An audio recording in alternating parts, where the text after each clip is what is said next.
What's up guys, this is Frugal Techie here and I'm bringing you another budget PC build video.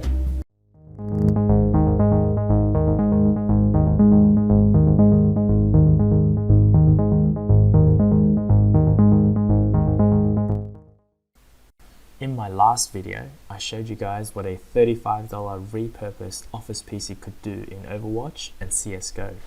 You can find that video in the link in the description or just click the pop-up on the screen right now. Today I'm going to test a few more games on this little PC from old to new for curiosity's sake and to see just how far $35 can go in terms of gaming. Just to recap on the spec of this $35 machine, it boasts an Intel Core2Duo E5400 at 2.7 GHz, 4GB of memory, an 80GB hard drive. The graphics card is the AMD R5 240 with 1GB of DDR3 video memory. I tried to overclock this PC to just give it a little bit more push, but the office-based platform had the BIOS locked and no overclocking options are available in the BIOS. However, I wasn't ready to give up there and did a bit more research. It turns out that I can physically mod the CPU by shorting out these pins to trick the motherboard into thinking it has a higher frontside bus, and thus the overclocking worked.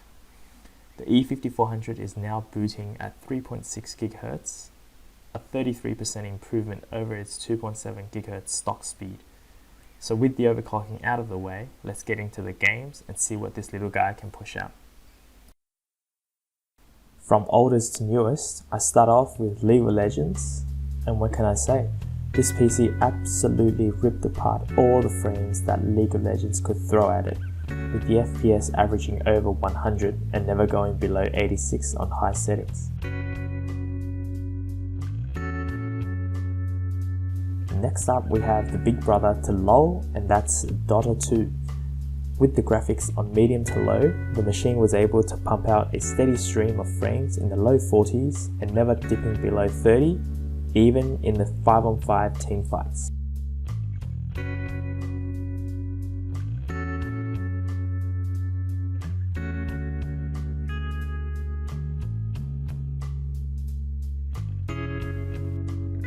So this machine is getting a bit cocky, so I've thrown at it Shadows of Mordor, and on 720p lower settings, this little one still pumped out a respectable average frames of 32 and a minimum of 22. As you can see, this game is still quite playable at these settings and frame rates.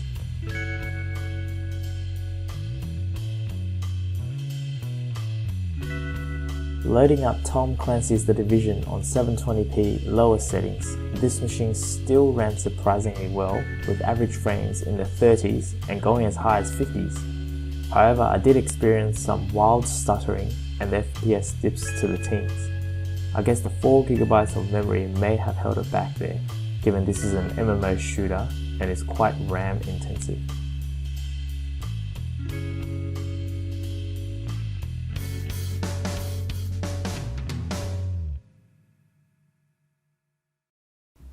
Finally, for shits and giggles, I've loaded up the newest game I have in my library, and that's the new Doom.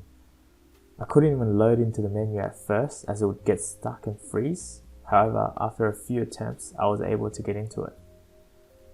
Turning off everything to low and off, as well as scaling the resolution down to 460p, it was able to chug along at 20 FPS average with maximum of 36 staring at the floor.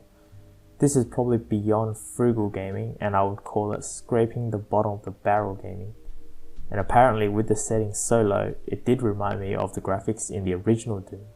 So if you want a nostalgic, authentic experience, go ahead and lower all the settings.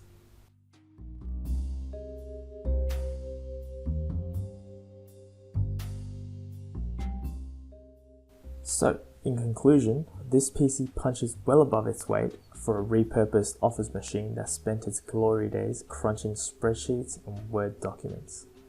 Being able to flex its little muscles in modern AAA titles was a good change, and it did well. It has no problems playing all the mainstream games with some compromises on visual quality. For $35, I don't think it can get any cheaper than that. So I hope you've enjoyed the video, and this is Frugal Techie. If you like these kind of contents based around budget builds and pushing old hardware over their limits, please like, subscribe, or leave a comment. Frugal Techie signing out.